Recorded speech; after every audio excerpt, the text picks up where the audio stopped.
And assessment, is that something you use? Yes, I love the VIA. I think everybody in the whole world should take the VIA. Don't mean it's extreme, but anyway, I love the VIA because it's all about not just what's good about a person, which, you know, Chris Peterson says, you know, it's that they were looking to see what is the good of a person, and there are lots of other ways that you could find the good of a person. But what's nice about the VIA is it's things that everybody can agree about are good about a person, and it's also answering questions about what you do. So it is a window into your values. So a lot of times kids think nobody understands how they feel. You know, you're not me. I mean, you maybe said this when you were an adolescent too. I'm sure I did. You're not me. You don't understand how I feel. As if you're the only person in the whole world who ever had these feelings. And even when kids take the VIA youth, they start to see that other people are like them, even just a little bit. And I do dynamic family coaching sometimes, and everybody in the family will take the VIA. And the cool thing about it is that you start to see that your siblings who you have this incredible rivalry with, maybe the rivalry is because you both share a strength and you both feel so strongly about that and you value it so much that that's where you're button heads. Oh, right, yeah. So that's one of my very favorite tools is the VIA. And I probably use, I do use that with just about everybody. There are other things to do. The authentic happiness test, if I were looking at somebody where I really wanted to see if you know, we were going to make them happier. But since I really don't focus on that so much, it's only really if I think that that's something that I would want to be able to show somebody as a result of what I've been doing with them. So mostly the VIA, that's what I stick with. And so how do you use it? Like, how do you assign it? How do you give feedback on it? Well, I have people take it in my office usually because I want to make sure it's as clean an administration as possible. You know, no distractions. They can't ask anybody for answers. Hey, Mom, the question here says, what do you think I do? I don't want any of that. I want, you know, a nice, clean administration of it, and then we debrief it. And I divide the results when we print them out, sit down and go over them. I divide it into 3 different categories, basically, the way it's laid out. I don't tell them a whole lot about what it's measuring. I don't want to influence the test results in any way. I really want them to have their debrief as immediately as possible after they've taken the test, because I want the experience of having answered the questions and the debriefing to be very close together. Right, yeah. I think that's really important, as opposed to something that they take and then they have lots of other stuff in between and then they forget. Yeah. So that's part of the debriefing. So we talk about their top strengths, their signature strengths, their best supporting strengths, which are what I call the strengths 6 through 10. And then we look at the strengths you didn't say you have as strongly. The things you didn't feel strongly about are the things that are the ones with the higher numbers. We don't call them lesser strengths, or we don't call them, you know, weaknesses or anything like that. These are the things that you, and every kid will say, what's at the bottom? Yeah. Everyone. Because, you know, what are they coming to see me because life is good? Not necessarily. But kids will be very quick to tell me how they know they have a certain strength. So sometimes I'll get kids who are fantastic athletes and they do only very marginal work in school. They're always kind of hovering in the D+, C- range, and they get referred to me really because they're struggling in school.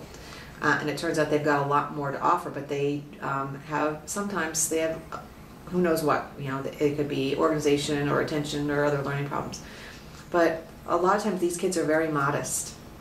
They don't go for extra help at school because they don't want to draw any attention to themselves.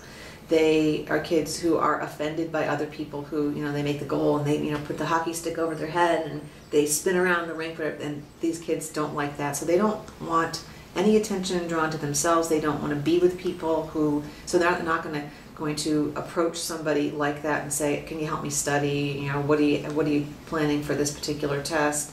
You want to be my lab partner. So they tend to reduce their circle of friends as a result. But when they understand that modesty is a good thing, and they're able to talk about being modest, they're able to say, wow, this is keeping me from something that might be helping. Yeah. Just getting them to be able to go and ask for extra help. Like, I won't say, I want you to raise your hand in class.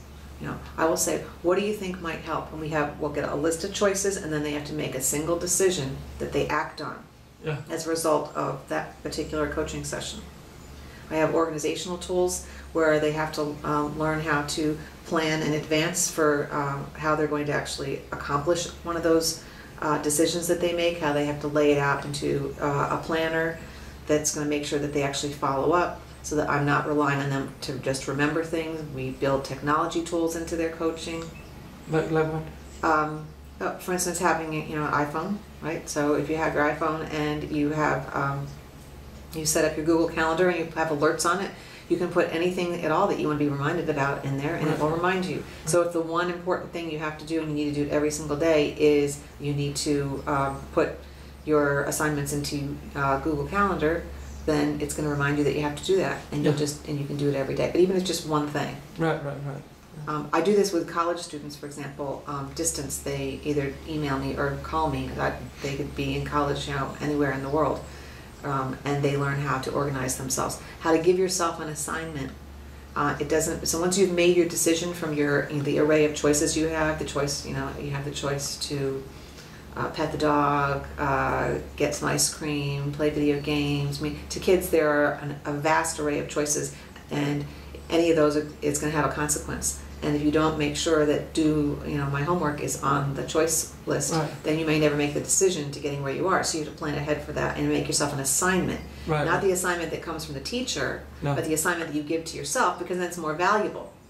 Well, if the assignment that you give to yourself is go to extra help, and then you need to know what you're going to ask for when you get there. What help will you need? So then you have to work backwards from that, and kids have to say, oh, well, what I really need help on is learning how to, go to, I don't know, I'm trying to think of something, I'm thinking of math things, but, learning how to provide specific evidence for my thesis statement and my essay, and, or learning how to analyze character traits or whatever.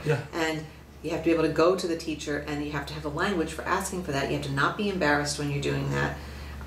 So you have to see that your modesty is something that's a value add for you, not something that's been keeping you from doing what you need to do, and learn how to use it in a new way. The other thing is, if maybe teamwork is a great strength for this student who has modesty, and meanwhile you're only in the top 5, and most kids have teamwork as a strength. They want to be part of their peer group, but they don't see that adults are part of the team. But what happens if you need to go ask for extra help from the teacher? You need to know that the teacher is going to be on your team. So if you go to extra help on a regular basis, the teacher is going to think that you want them on the team. So one of the things I get kids to say is, I'm going to go to extra help because I want the teacher to think I care. And kids can say this back to me, but they'll also say, isn't that like lying? I'll say, well, no. Don't you want the teacher to think you care?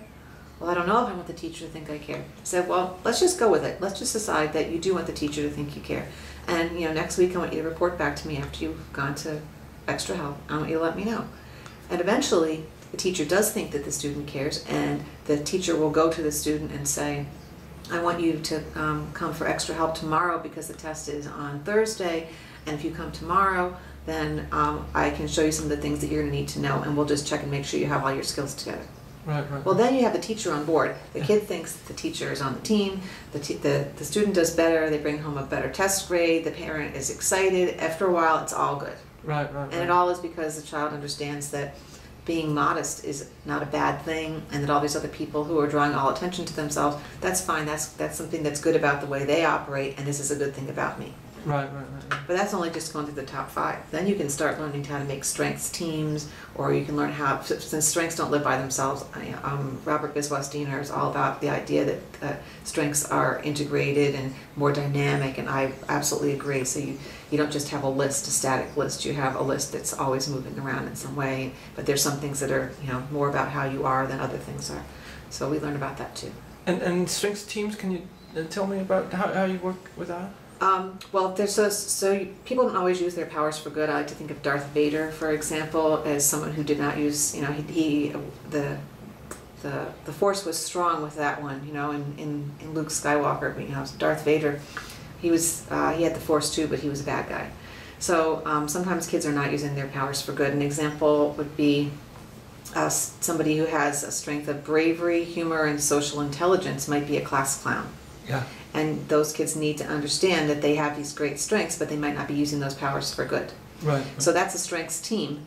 How can I use that team to get me more of something else that I want? So to get more of what it is that you want, you have to be able to know what it is that you want. Maybe what you want is lots of attention. Maybe what you want is to take attention away from the task at hand because you don't really understand what's going on in class anyway. So if you have the attention be all about you, then the classroom doesn't really progress a whole lot in terms of content, and everybody will love you for that too. So that's often the perception of the funny kid. Yeah. I'm doing everybody a favor, including myself. Right. So that would be an example of a team, but you can certainly turn that around. So say somebody really could potentially have lots of leadership. If you can see that that is a strength that could be developed, you can develop leadership with the kid who's brave. That's great because people want, not only will they want to follow that kid, they also see that kid as somebody really admirable. If they're funny, that is transcendent. You can kind of get over the humps of difficult things. If they have great social intelligence, then people like them, and they are good at forging new and maintaining existing relationships with people. So there you have a kid who could become the class president. Yeah. But yet you have to make sure that you help them understand that they have this great set of strengths and that they can use that as a team. Right. And other ways you work with the VIA and the strengths? Oh, well, since I use it with everybody and I've worked with thousands of people, it would be endless. So typically...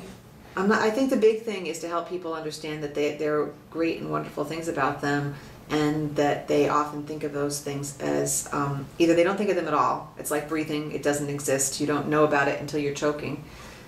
Or I think sometimes people think that a strength that they have is actually some sort of a liability. So if you are if you're somebody who is highly creative, but you're in a work environment, like if you're a teacher who's highly creative, for example, you are expected to do what it is that they tell you to do and to follow the curriculum. If today is Tuesday, this must be Paris, kind of thing. A lot of times, when you come to understand that the reason you're feeling so choked by your job is that creativity is really important to you, you can learn to find other venues for expressing your creativity outside of your work. Right. For students, I tell them that you need to be able to go to your teacher and say, I've read the directions and I understand that this is what you want. I'm wondering if it would be okay if such and such, because I'd like to try a creative way of doing it. And most of the time, if you approach a teacher that way, the teacher will say, at least they'll say, let me think about it. Even if they don't say, they won't say no. They might not say, oh, what a great idea. Every now and then you'll get one that will do that. But at least they won't shut you down completely. Yeah. Whereas if you turn it in and you don't follow the directions, they're just going to take off points, or they're going to say, next time follow directions, or in big red letters, see me. Yeah. You're trying to avoid that. Yeah. And you're trying to forge a better relationship. So using the VIA for those tools is good too. Starting to see something about yourself that's feeling painful. I call these strengths buttons. It's like you have a big, hit me on your arm there. And so it might be appreciation of beauty and excellence. And, for instance, I drove onto the campus here and it's very beautiful. And right away I feel, just uplifted, how exciting and beautiful, what a wonderful day, even though it's cloudy, or, because it's just beautiful. Yeah. And if you say you have that as a strength, and your commute to work every day is just such, it's horrible. So you might have to find a way to address that, because you can't spend your whole day commuting all the way in an hour and a half of misery on the highway or whatever you're doing and feeling like someone's pushing your beauty and excellence button. So either you need to not commute, which would be like the huge approach to that, or get a different job, or maybe you'd find, you would listen to a book on, your MP3 player, or you would have music in the car, or you would ride with a friend and have conversation, because you also have social intelligence, or it could be a lot of other things you could do. So it's learning that something about yourself that you think is a problem doesn't need to be fixed. It's actually